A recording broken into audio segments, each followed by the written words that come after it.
देखंतु एटा केवल educational system रो failure नुह, ये गोटे जातीय लज्जा नेशनल सेम एवं जोटा भारत वर्षर सबुठारु इम्पोर्टेंट कॉम्पिटिटिव एग्जाम सेथेरे थरे नुह चारी चारी थर ए भलिका क्वेश्चन पेपर लीक होउची एवं परवर्ती समय रे एमाने एग्जाम को बातिल करूचंती।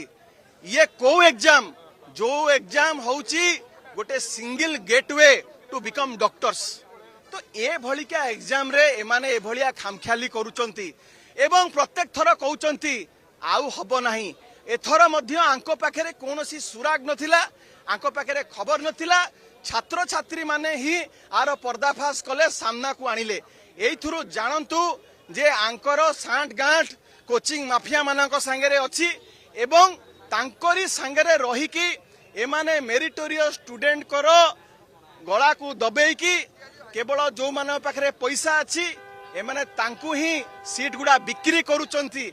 एमाने सीट को संपूर्ण भाव में खोला बाजार रे बिक्री करुचंती एवं कहा संगे एवं जोटा ए देशर मूल भित्तिभूमि एजुकेशन हेल्थ एगुड़ा संगे तमे खेल खेलुच। तो ये अत्यंत दुर्भाग्यजनक। बिजु जनता दल दाबी करुची जे माननीय प्रधानमंत्री आसिकी जो पिला मानकर जो मनोबल भांगी जाइछि, अभिभावक माने आज जो भली भाबरे भांगी पड़िचंती तांकर मनोबल को बढ़ांतु, तांकर कॉन्फिडेंस को रिस्टोर करंतु एवं माननीय प्रधानमंत्री जेतेबेले आसिकी परीक्षा पे चर्चा विषय कहि पारुचंती, जेतेबेले देश को संबोधन करि पारुचंती अर्थनीति विषय रे, ताले एते बड़ घटना घटिची 22 लाख छात्र छात्री कथा ए विषय रे काहेकि वर्तमान सुधा प्रतिक्रिया रखी नांती। एवं केंद्र शिक्षा मंत्री ये थरे नुह दिथर नुह तीन थर हे गला गोटे रोबस्ट मेकानिज्म करिया दरकार।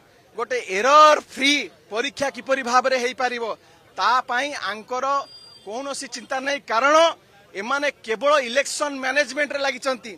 एग्जाम मैनेजमेंट पई आंकर कोनोसी चिंता भावना नहीं, कोनोसी रोड मैप नहीं। सेथि पई आउ क्षणिक मात्र पई मध्य सीए से जागा रे रहिबा पई योग्य नुहंती।